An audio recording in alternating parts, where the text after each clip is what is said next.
Are you thinking about making a move from your job, your current position, but you are terrified? Maybe you can't risk them finding out.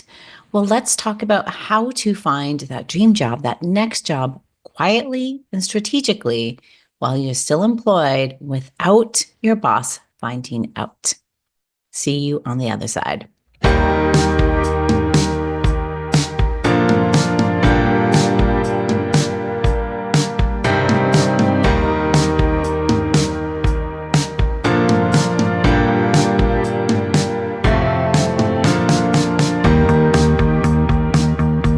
Hi, my name is Sara Curto, and I'm a certified career and leadership coach. And I help people find their dream jobs where they work less, make more money, and finally feel happy and fulfilled doing work that they love. I drop a new video on this YouTube channel almost weekly, so make sure you hit the subscribe button and notification bell to make sure you don't miss a single one.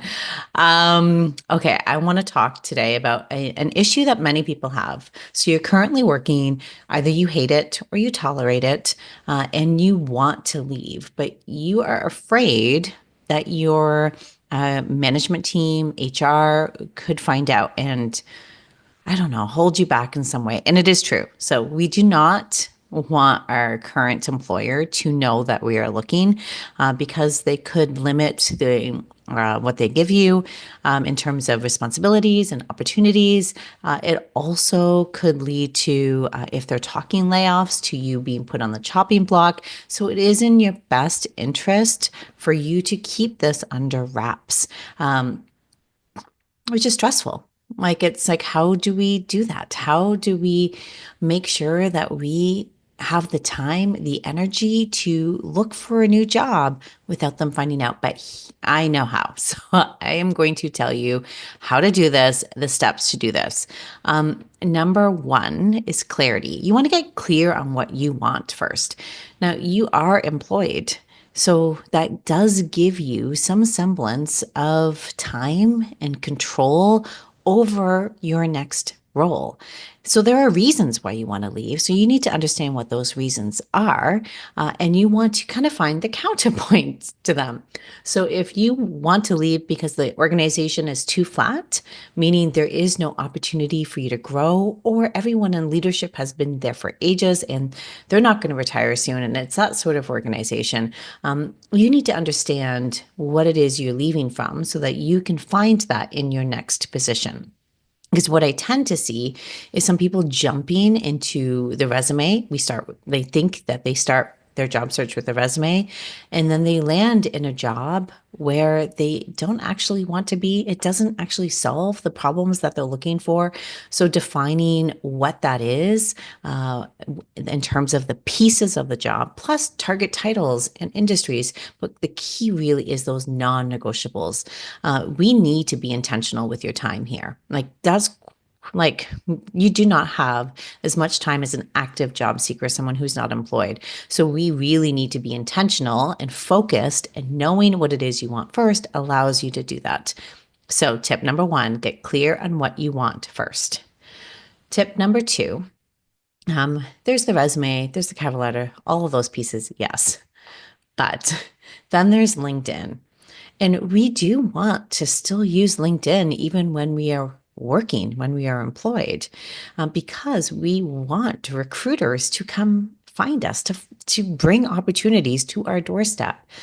But if you make massive changes to your LinkedIn, that is a red flag to your employer. Now, they generally have to end up on your profile, but you want to kind of be aware of that. So we need to polish your LinkedIn subtly. So that's like tip two, subtle profile, subtle LinkedIn profile changes, edits. So what I like to do is you want to turn notifications off. So that people aren't being notified when you update things. And second is you're not doing it all at once. You're kind of slowly making some changes. So maybe 1 week you're doing your about section, 1 week you're updating your work experience. You're still following any employer social media policies, so you do want to check that out. Your headline still starts with your job at company name. Maybe you add a little bit extra just to kind of add some oomph, but we're focused. So if the focus is here, if someone were to find out and they were to say something along the lines of, "Oh, I noticed you've kind of updated your LinkedIn profile. Are you looking for a job?" And managers have had this like joking. This is not, I'm not bringing this up out of nowhere. This has happened before.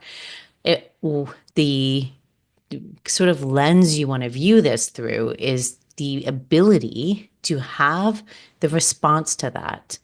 No, I just think that it was about time that I got into the 21st century. And I wanted to make sure her team and our company looks really good because most other people doing this look so much better. Or I noticed so and so's on my team and their LinkedIn profile was like so incredible. And like I wanted mine to look the same. So it's more about making your role, your company, your team look better versus you look marketable. So, tip number two, polish your LinkedIn subtly.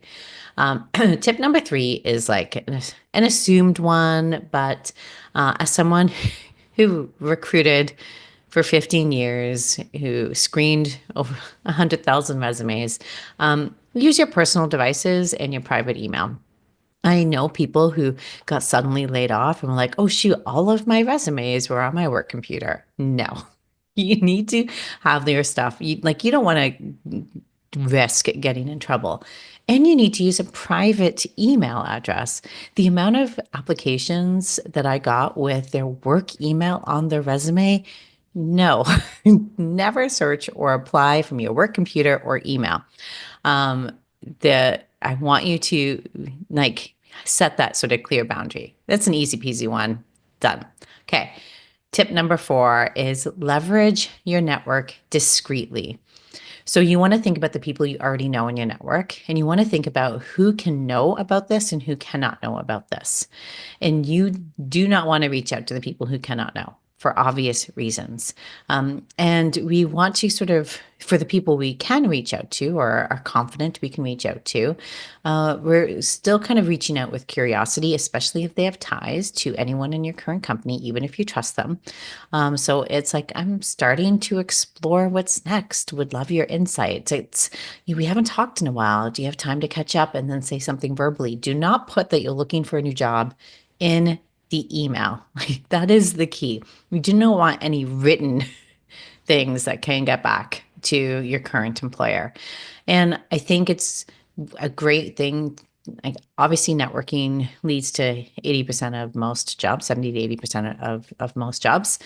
So I think it's great to start with that because you want to be intentional here. Remember, we were getting clear what you want first.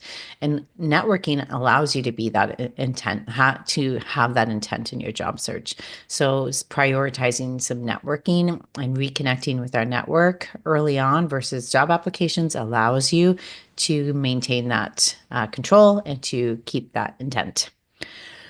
Okay.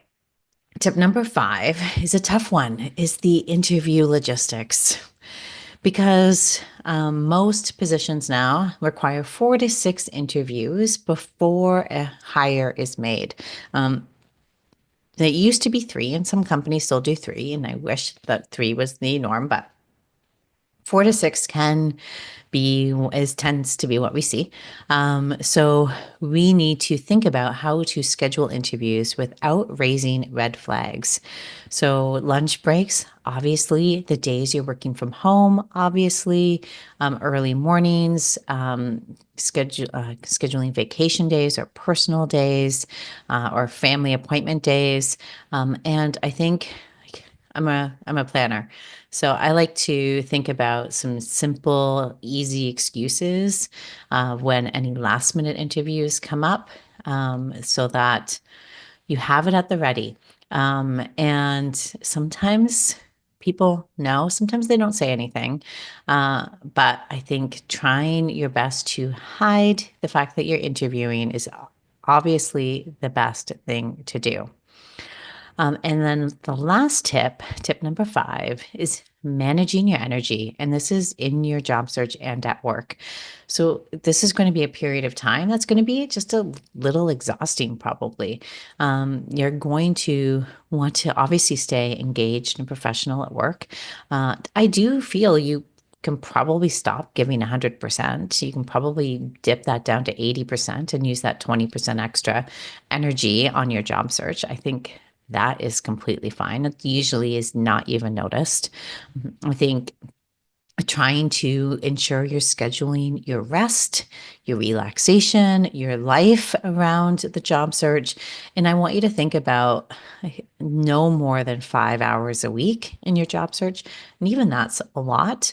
I see most active employees really searching 2 to 3 hours. And sometimes we're tacking it on at the end of the day, or we're waking up a little bit early and doing it before work, or if we're working from home, we're doing it over our lunch period. Uh, like we're in school, our lunch break, and when we're taking lunch breaks, like that's the other thing, I would start taking lunch breaks. And what that does is it keeps your positive mindset up, which makes it easier to actually find the job. So, in sum, the 5 tips for quietly job searching while employed is clarity. Get clear on what you want first. Number 2, polish your LinkedIn subtly. Number 3, use personal devices and your private email.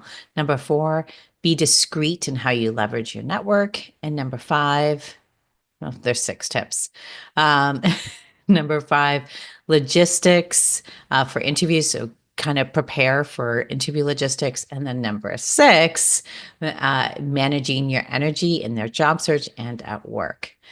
So let me know in the comments below which of these tips that you are going to lean on today if you are currently employed and looking for a new position. The best job searches when you're working are quiet, focused, and intentional.